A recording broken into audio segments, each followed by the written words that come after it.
Okay, I admit, I'm either horribly impatient or retardedly stupid. I have to jump, and maybe it doesn't help that I only record once or twice a week. At least Shibuya Scramble. So I don't really remember all of the fucking game mechanics. But I have to jump here. Minoru Minorikawa is written in red, and red are jumps. Thank you, game. You actually couldn't have made it more clear. It's entirely my fault. Thank you to the dude that helped me in the comments. He also told me that there is something like a skip function in this game. But for now, let's fucking jump. Let's do this. Clear this keep out and see what the heck happens and why the fuck we even had to jump. I mean, there is no logical reason for this, is there? It was just that he sighed and what's his face also sighed. The dude with the burning hammer. Anyway. No, it's just... Toyama let out a long, heavy sigh of resignation. There it fucking is. Just like me. It's the scratch cards that were in 4-star general gossip. Now I know. I better check all the fucking tips. A type of lottery card featuring areas printed with a special silver ink. I don't think this is important. That's what the problem is. And what is the problem? If you shine a light on the cards from behind, you can see where the winning symbols are. I love how his daughter is just like, I don't even know why I'm here. Wow. I messed things up dealing with the printing company. All of this, he gestured vaguely. It's my fault, my responsibility, so he fucked up big time actually. He proceeded to explain the situation in detail. Word was quick to leak on the internet that there was a way to find the winning symbols, and suddenly thousands of card holders turned up en masse to collect. Why do you put... I mean, if you make a scheme like that, only put out as many winners as you are able to pay out, right? It's crazy. Heaven Publishing was hit with a massive financial liability. He took the fucking risk. And he couldn't actually, pull it, so it's his own fault. And the employees rushed to flee a sinking ship. Before Toyama realized it, he was the only one left at the company, and he was up against the deadline for next month's 4-star general gossip. If I have to drop next month's issue, I'll be stuck in debt even deeper. And if that happens, I'm finished. Toyama gave a dismal groan. So don't drop the issue, Minorikawa snapped. He pounded his fist right into the side of a cardboard box. No, Dunbo. But Toyama just shook his head weakly. I've been up for 3 days straight, trying to fill the pages. It's not enough. I can't do the impossible. Okay, now I think I understand where all of this ties in with the rest of the story, since obviously Minorikawa is a freelance reporter. I'm guessing he will cover either what is currently happening with Usawa and the virus, or what's happening with the kidnapping. And this is also the part where he sends out the email and accidentally invites Usawa. He dropped his gaze to the floor. Countless scratch cards lay scattered about. They'd probably been amidst the pile that had fallen off the desk earlier. Each card showed a neat row of 5 win symbols. You can't know if it's impossible if you don't see it through. It's really fucking obvious if only the wins are scratched out, right? I'll never make it in time. The proof needs to be done by 8 o'clock this evening. Which I guess is one step in the journalistic work. Proofreading. The final stage before printing, when the copy or manuscript is checked for errors. Not sending corrected proofs to the printer before the deadline can result in the book or magazine in question not making it onto the shelves in time for release day. Contrary to online journalism, where fucking everything gets written and printed, in quotation marks, and no matter how dumb you are, you can work as an online journalist. Well then, Minorikawa thought to himself. He let out a sigh, then held his hand out to Hana. Hana, would you mind giving me that hose? Hana gave her father a quick look, then handed a rubber hose to Minorikawa. Just whip him. This won't be necessary. He tossed the rubber hose into the trash, then jabbed his fingers at Toyama. Show me the layout and the draft proposal for next month's issue. Toyama blinked a few times in disbelief. Huh? You can't possibly be serious. I love Minorikawa. He's nice. He's just wholesome and nice. I'm trying to help. Now show me the layout and the proposal before I change my mind. I mean, Toyama did fucking call him, right? So he feels like he has to help, maybe. After a brief, incredulous pause, Toyama hurried off to grab the paperwork. Can't read any of it. A layout in publishing speak is an outline of a magazine showing which articles will occupy which pages. Minorikawa gave it a quick once-over, finding that 12 of the pages were still blank and untouched. He wanted to punch whatever writers had been assigned to his pages. See what I mean? Toyama said. It's hopeless. He sounded perversely proud of his feat. Getting enough material to fill 12 pages by 8 o'clock. Yeah, it was definitely a tall order, alright. Says who? Minorikawa replied. Remember who you're talking to here. You seriously think you can do it? You're joking, right? Minorikawa shot back. I seriously know I can do it. There's nothing in this world that I hate more than a bad joke. Why are you doing this for me? Toyama was getting misty-eyed. I'm not doing it for you, you spineless wimp. I'm doing this for poor little Hana. As if we needed any more reason to like Minorikawa even more. Minorikawa, I'm so sorry. Toyama bowed his head so deeply Minorikawa thought he might put his face through the floor. Don't apologize to me. Apologize to your daughter. Oh, forgive me. Please forgive me, Hana. Does she even understand what the fuck is happening? Toyama clutched her tightly in his arms. The girl hugged him back on the verge of tears. Maybe she does. Kids are smarter than we think they are, sometimes. Hey now, enough of the waterworks. I've got your bags, don't you worry about a thing. Minorikawa picked up the draft proposal for the pages that needed filling. The words Shibuya Scuttlebutt Special were plastered across the cover sheet in big bold type. Okay, so a 12-page special edition blog on Shibuya. Fair enough. And first on the docket, drink yourself thin with Burning Hammer. Now, we know that Minorikawa later goes on to the venue where the Burning Hammer thing is supposed to take place and wrecks it. Can I see a reason for that yet? Not yet. This reeked of a scam. The only way drinking more of something would make you lose weight would be if it were mixed with a laxative, probably. Not necessarily. I mean, if you're... No, that's not how it works. But I'm not smart enough to explain it in short English layman terms. Anyway, still, there wasn't enough time to tweak the layout plan now. According to the proposal write-up, a product demo was scheduled for 1 PM that day. The location printed on the map was blurry and hard to make out, but Minorikawa had a rough idea where it was. It looked like he didn't have much of a choice but to swing by in the hopes of getting more material. That's where he goes to. He scanned further along into the proposal. Society of Surveillance. Hidden cameras installed throughout Shibuya. The rise and fall of Shibuya's vigilante squad. The Studs? The SOS? Where are they now? Washed up screenwriter showcase. Sexy Squared. Twins share top prize at local university beauty contest. Are all of these stories about the protagonists? Fuck me. Shibuya now! Black market organ trafficking in Shibuya? Shadowy foreign crime syndicate exposed. Those 7 pieces were to fill the 12 empty pages. So fucking Minorikawa will actually fill this magazine with things that are happening around the protagonists, I think. That was the plan at any rate, but there wasn't enough material there to make any headway. The Shibuya Now article didn't even have any proposed content.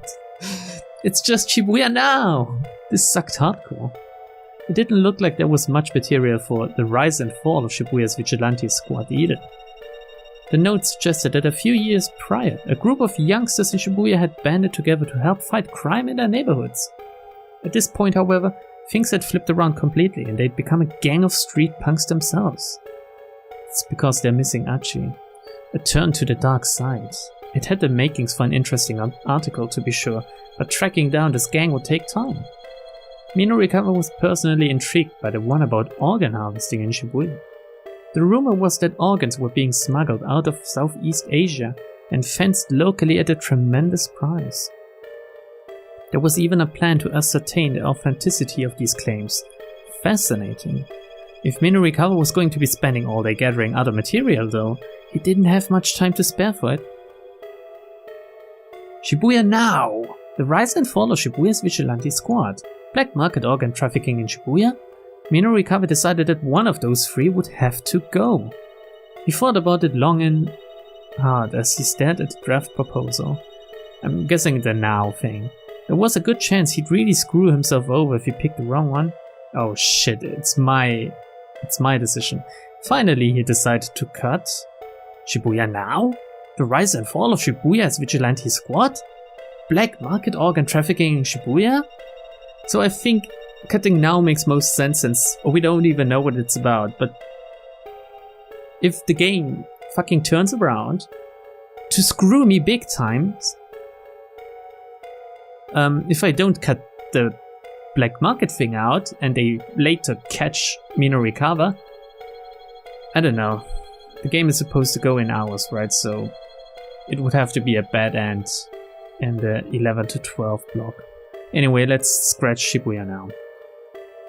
He didn't have the time to make up an article out of whole cloth. His goal was just to make sure that 4-star general gossip made it to the press at all. Society of Surveillance, where are they now? Sexy Squared. Those 3 pieces had individuals slated for interviews, but no appointments had been made with any of them. Yeah, some of them are literally kidnapped. Unscheduled interviews were a dicey prospect. Minorikawa decided to call them up on his cell as he made his way down the list. The only one he managed to get a hold of was Shinosuke Owarai from the Where Are They Now piece. Let's read up on him. Who is he? He's a former broadcast writer, has appeared on various popular variety shows on commercial network Sun TV. He currently heads up a small theater troupe known as the Wandering Angels, operating out of Shibuya. Later today, the troupe is putting on a performance at Theater Ace in Sakuragaokacho. Am I Japanese enough yet? That pronunciation was stellar. He said he'd be willing to give a 15-minute interview after 2:30. Minorikawa sighed. He'd just have to get material from the others in a more impromptu fashion then. Putting his nose to the grindstone, he started throwing together a schedule for the day. Was it possible to get all that material and write it all up and still finish the whole thing by 8 o'clock? It was no use, no matter how he tweaked it. None of his simulations ended with him having a proof ready on time. He just needed one more thing, and that was another writer. Minorikawa zoomed through his contacts list, calling up all the freelancers he knew.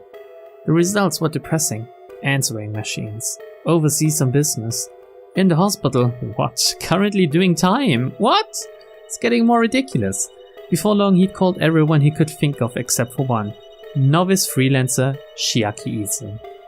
Chiaki was a bit of an odd duck, a reporter who was scared of talking to people. What? Minorikawa had never known anyone who became so hopelessly flustered in a one-on-one setting. See what happened? In such a rattled state as to be unable to speak, Chiaki's tendency to become flustered is famous among her freelance writer colleagues. Once, she conducted an hour-long interview during which she only managed to ask her interview subject's name. Yet another chapter in the legend of hopelessly flustered Chiaki. Amazing. Really. Great.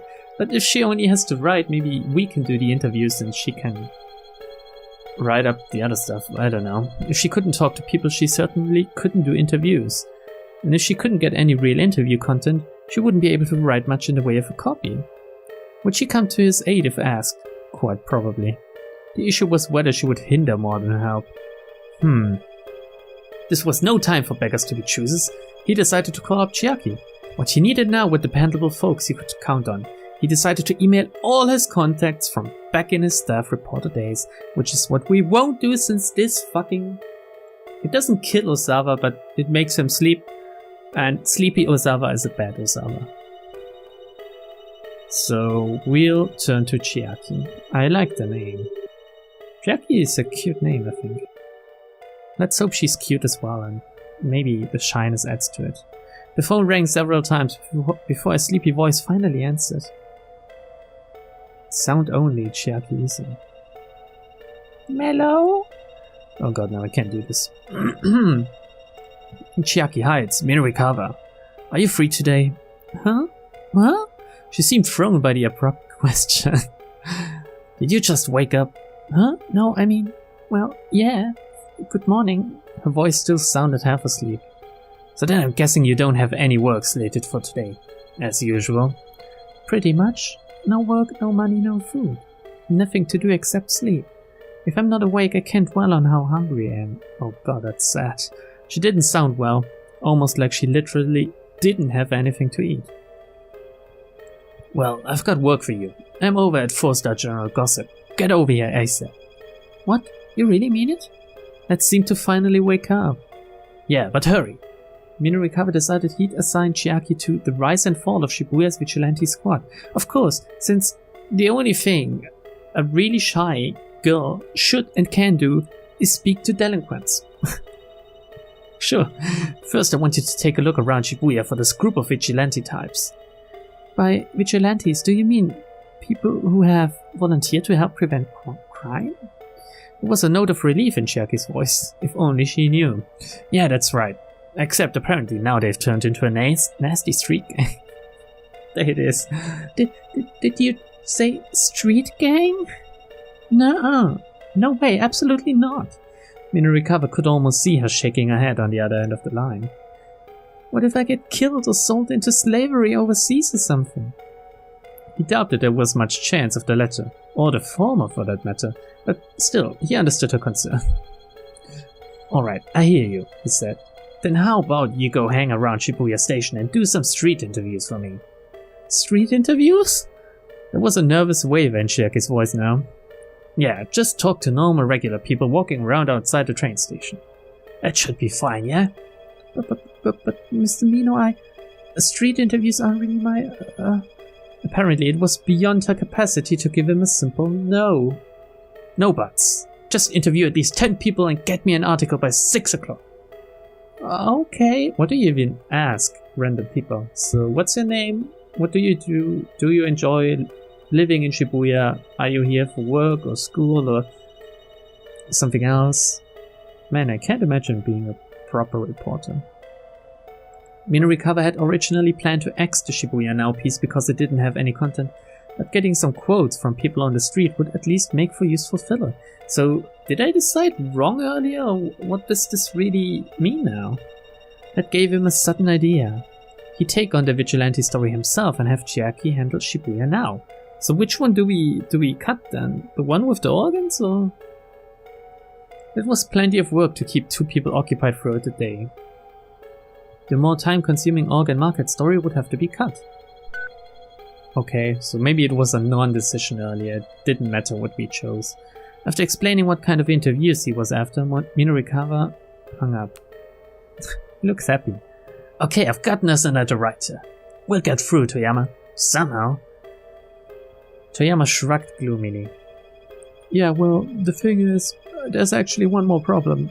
Are you kidding me? Minurikawa couldn't hide the irritation in his voice. What is it now? The loan company is sending a debt collector over at 4 o'clock. But, as you can imagine, I don't have a single yen to give them.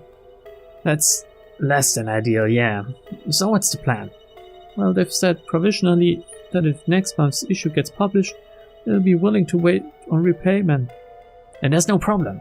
This issue is coming out, guaranteed. But they're not going to take my word on that anymore. I'm going to need to prove it.